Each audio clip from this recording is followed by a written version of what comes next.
Good morning, everyone. SNC Lavalin is still not going away, much to Mr. Trudeau's chagrin. In Thunder Bay on Friday, he told a 10-minute story trying to reframe SNC Lavalin to it's a tool to be used by governments and prosecutors and to help companies and to protect the innocent and jobs and 9 or 12 million jobs or what? Who? How many? What? A lot of jobs. Jobs. That's what they're trying to push, right? And Trudeau doesn't matter what he has to tell you to get you to believe his version of SNC Lavalin. But it doesn't matter how much horse manure you pile onto the story. That doesn't make it factual, right? It doesn't make it factual. It doesn't, repeating it ad nauseum and having your attack dogs in the press repeat whatever you want them to say ad nauseum doesn't make it a fact. It doesn't make it true. It may make some people think that it's true, and it may create division and arguments among different factions of people, but I think that's Trudeau's goal. But it still doesn't make it true. And it's painful to watch Justin Trudeau tell a 10-minute story about SNC Lavalin when we know there are there's a lot more to the story than he's telling, and B, he's muzzled the only people who can fill in the blanks, right? So, I mean, he's got everything covered at this point in time, except that everybody keeps telling Miss Philpott and Miss Wilson-Raybould, all of these cabinet ministers who are not lawyers keep telling Miss Philpott or Dr. Philpott and Miss Wilson-Raybould that they can use cabinet privilege, and we're going to look at that. There's more than one interview where people say that. It's interesting. It's a line they're pushing. From newspapers to columnists to freelance writers to MPs, everybody's pushing the same line. It's interesting. But first, the Globe and Mail is reporting today, Trudeau's office won't say if the top aides knew details of SNC Lavalin prosecution. In testimony before the Commons Justice Committee last month, Ms. Wilson-Raybould described the September 16, 2018 conversation between her then Chief of Staff, Jessica Prince, and the Prime Minister's Quebec advisor, Mathieu Bouchard, and senior advisor Elder Marquez about negotiating an out-of-court settlement with SNC Lavalin. Ms. Wilson-Raybould says she plans to provide follow-up written testimony this week to the committee to show there was high-level political interference in the SNC Lavalin matter. The Prime Minister's communication director, Cameron Ahmed, told the Globe and Mail that the information about the Crown prosecutor did not come from the Public Prosecution Office. Quote, the PMO would have never had any sort of contact with the Public Prosecution Service, PPS, Mr. Ahmed said. That is really all I can say. It is based on her testimony, right, but I can tell you that the question about knowing anything from individual prosecutors, the PMO would never have had any contact with the prosecution service. Asked if the information came from SNC Lavalin, Mr. Ahmed said, I don't know. In the September 16 conversation described in her testimony, Ms. Wilson-Raybould said, quote, they wanted to discuss SNC. They told her that SNC have made further submissions to the Crown and that there is some softening, but not much. They said they understand that the individual Crown prosecutor wants to negotiate an agreement, but the director does not. Ms. Wilson-Raybould told MPs that the senior PMO advisor was pressing hard to seek outside legal opinion on a deferred prosecution agreement, DPA, with SNC Lavalin. This was part of a high-level effort by Mr. Trudeau's office to persuade her to override Mr. Rousseau's decision to prosecute the Montreal engineering and construction giant, she said. Quote, they asked my chief if someone had suggested the outside advice idea to the PPSC, the Public Prosecutors Service of Canada, and that's Ms. Rousseau, and asked whether we are open to the suggestion. They wanted to know if the DM, Deputy Minister Nathalie Drouin, can do it.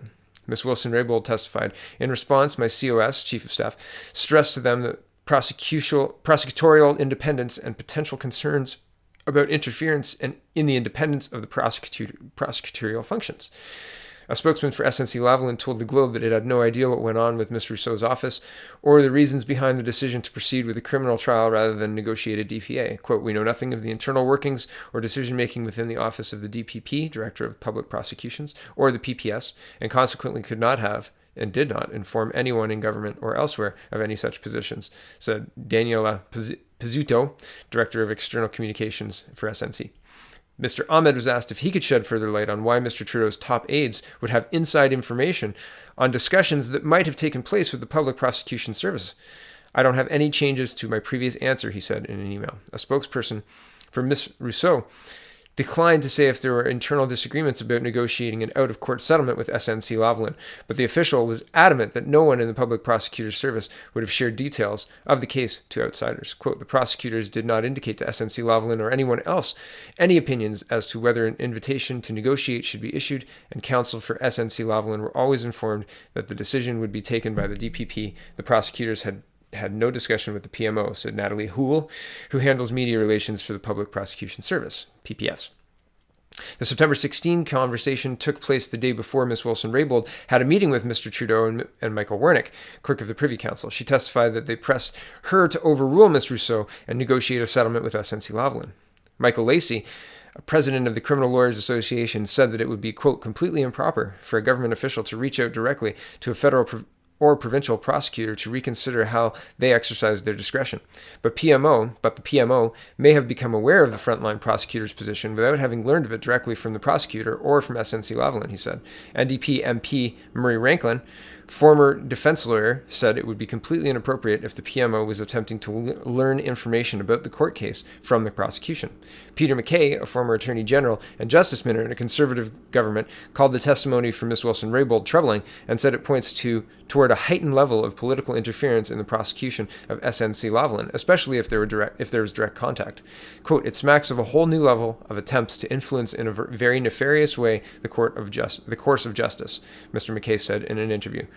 Michael Bryant, a former Ontario Liberal Attorney General and now the head of Canadian Civil Liberties Association, said questions around possible contact with the individual prosecutor highlight a need for more information. Quote, but today we have no clear answer on this adds fuel to the argument that more answers are needed from Jody Wilson-Raybould and everybody involved, he said in an interview.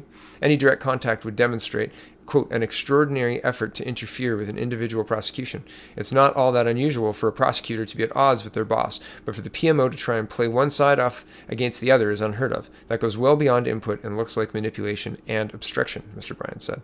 Mr. Pizzuto said the only information provided to SNC Lavalin from the prosecutor's service was on October 9th, 2018, letter informing the company that it would not be invited to negotiate a DPA. However, documents filed in federal court show SNC Lavalin had actually been notified in early September that its bid for a deferred prosecution agreement, also called a remediation agreement, had failed. A letter from the Public Prosecution Service filed an SNC Lavalin court case seeking a judicial review of the decision to prosecute shows company lawyers were informed on September 4th that the government intended to go ahead with the prosecution. The document says this has, quote, been communicated to the Quebec company's lawyers on that date. A federal court rejected the judicial review earlier this month.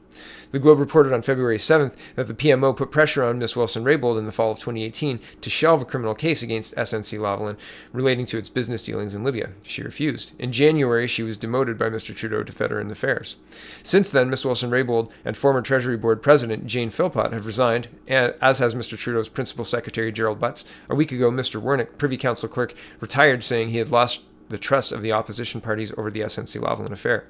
Federal Ethics Commissioner Mario Dion has also launched his own probe into the matter, and Conservative leader Andrew Scheer has asked the RCMP to investigate possible obstruction of justice. On Thursday, Ms. Philpott complained about, quote, an attempt to shut down the story and said, quote, there is still a substantial amount of her, Jody Wilson-Raybould's, story that's not out there.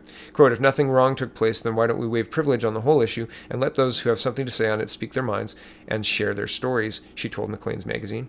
In a letter Friday to Anthony Housefather, chair of the Justice Committee, Ms. Wilson-Raybould indicated that she still cannot talk about the period of time when she was shuffled out of Justice Ministry in early January to her resignation from Cabinet last month because of Cabinet confidentiality and solicitor-client privilege. I'll just pause here to point out that the Prime Minister waived those rights up until she was no longer Attorney General, when she was shuffled into Veterans Affairs, and then she quit. She can't speak about that. So that's the point.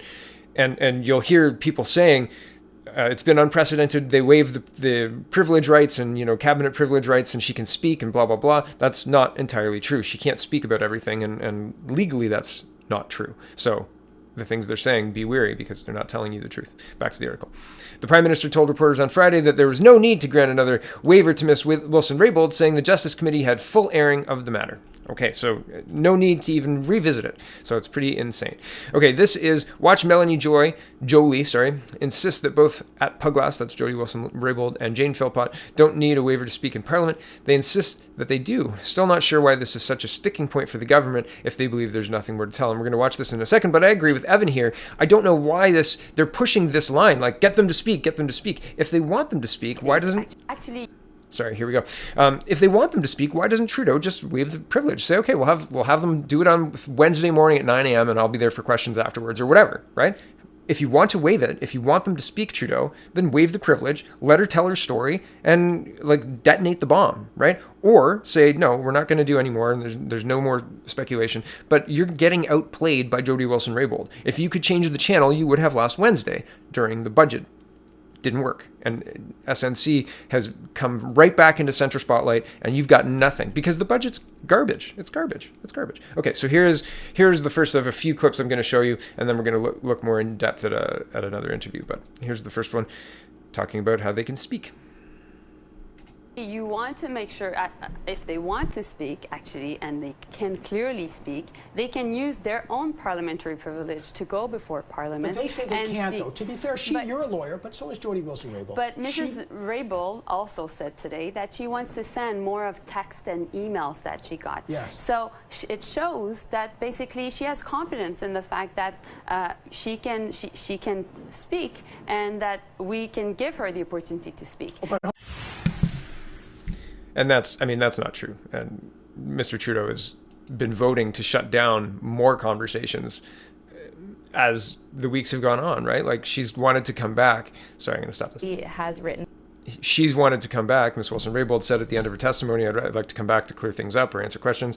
And then the Liberal committee that Anthony Housefather chairs shut that down. They all said, no, we've heard enough. Thanks very much. You don't need to come back. And that's when she said, I'll send in the written text and other things that were requested during the testimony.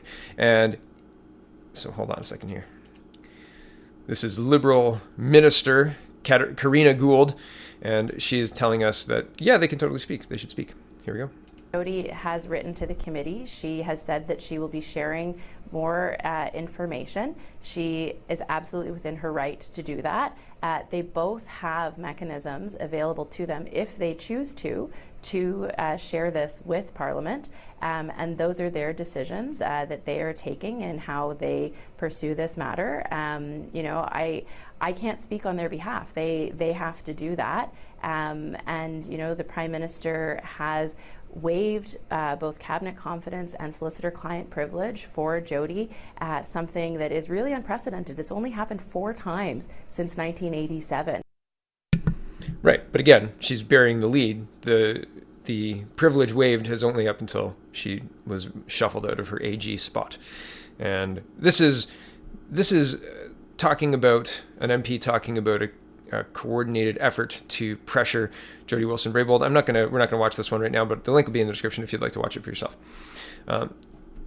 Here is one of the Liberal attack dogs from the Toronto Star, Heather Malik, and the headline is, "Why does Jane Philpott keep knifing her fellow Liberals?" And it's I'm not going to read it because it's garbage, but you can read it if you want to, and link is in the description. But this is what it looks like when you go against Trudeau, the feminist prime minister, right? This is what happens if you don't play ball and do what you're told, ladies. So here's Evan again, and this is a very interesting interview. I enjoyed it quite a lot. I like Mr. Mauclair's analysis, so I'm going to show you some highlights. And this is, again, another example of a couple of these people are Toronto Star columnists, CTV News, bureau chiefs or whatever. But these people are pulling the same, why don't they speak? It sounds like they've got something to hide. They're being sneaky. They're playing games. So it's really interesting to watch our news cast these doubts on sitting MPs who are trying to play by the law, the rules, right? Okay, so here's the first question from Evan.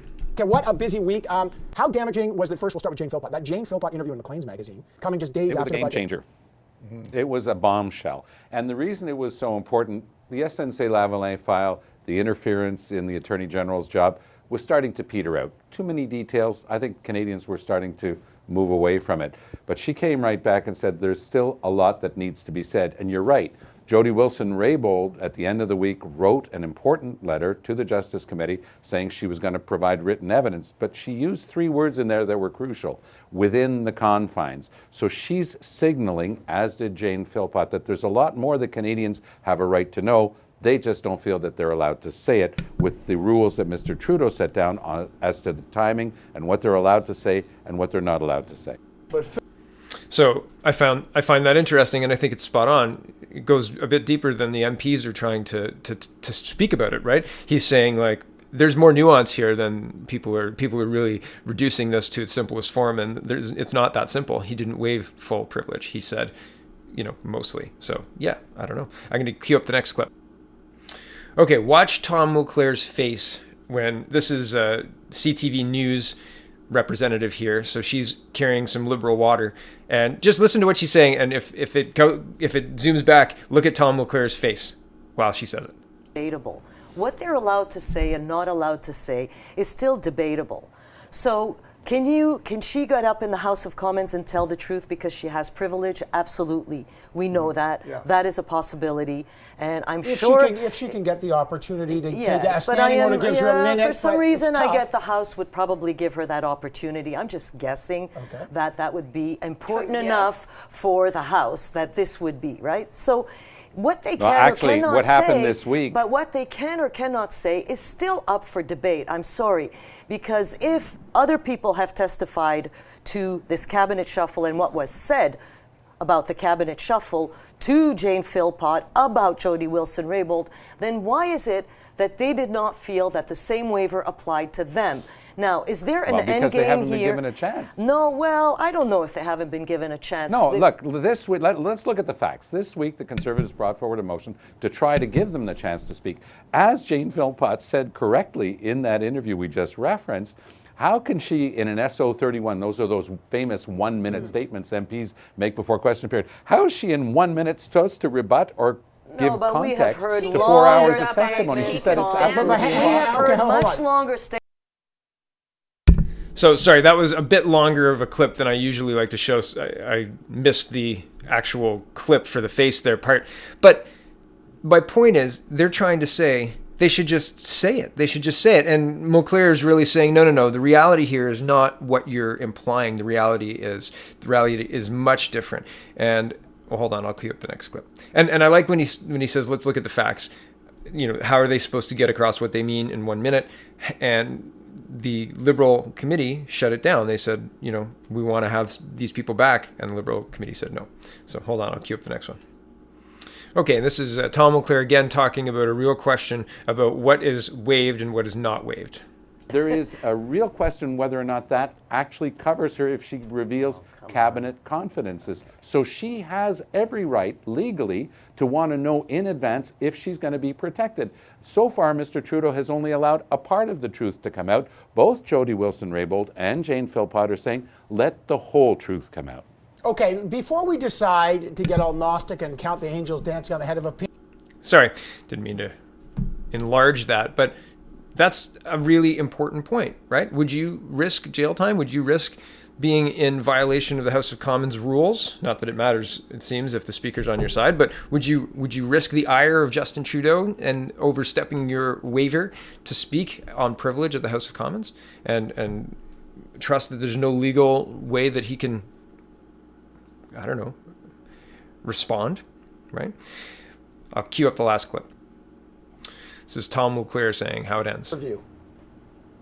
I don't think anybody would have predicted a week ago that we would be back talking about this issue and it would be so hot at this point right now. So it has been unpredictable so far. Let's wait to see what's in Jody Wilson-Raybould's documents, and then let's see if Mr. Trudeau has the courage to allow both of these strong women to speak up. A lot of people are watching this. They all know that they're being held back from what they can say. I don't think that Justin Trudeau's going to have any choice but to finally lift the veil and let them speak. Yeah, well... And yeah, I'll leave it there. Her body language the whole time Tom Mulcair is talking is just speaking volumes. And sorry that I missed the face thing. There's a whole exchange where she's talking about how they're playing games, and I'm not going to find it now. It was in my list, but I didn't get there. And Tom Mulcair's face is priceless. So you should watch that later. Maybe I'll cue it up later. We'll see. But thank you for watching. This SNC thing is not done. It's really interesting to watch the paid-for shills shake their head, menacingly on camera, right? Do you think back to 2000 and George Bush committing Abu Ghraib? Think back to 2008 and the collapse of the financial system because of greed, and then Obama indiscriminately bombing through drones the Middle East for the entire 8 years of his presidency, and not one peep, not anything from the Canadian media saying that he's a terrible person, he's an awful person. And Donald Trump takes office and they have some weird tapes of him on Access Hollywood, and that's it, really. Like, he hasn't done any shady deals. I'm sure if he has done shady deals in Manhattan, and he's been in the Manhattan real estate game for a while, if he had done shady deals, that'd be all over the place, right? Front page news, Mueller, and all sorts of other stuff. But nothing, right? But the Canadian news media attack all the time. So it's a really, really interesting thing to watch when the news media is pushing. And not to say that I believe Tom LeClaire 100%, but I mean, he's got some experience. He knows what being in government's about. And he doesn't seem like he's holding water for the Liberals at this point. And I can't say the same for the Toronto Star woman and the CTV News woman. Like, anyway, it's just so frustrating to watch our news media beat this constant drum of a narrative that is not reflective of reality. Okay, well, thank you very much for watching. Have a wonderful day. Check out the peoplespartyofcanada.ca.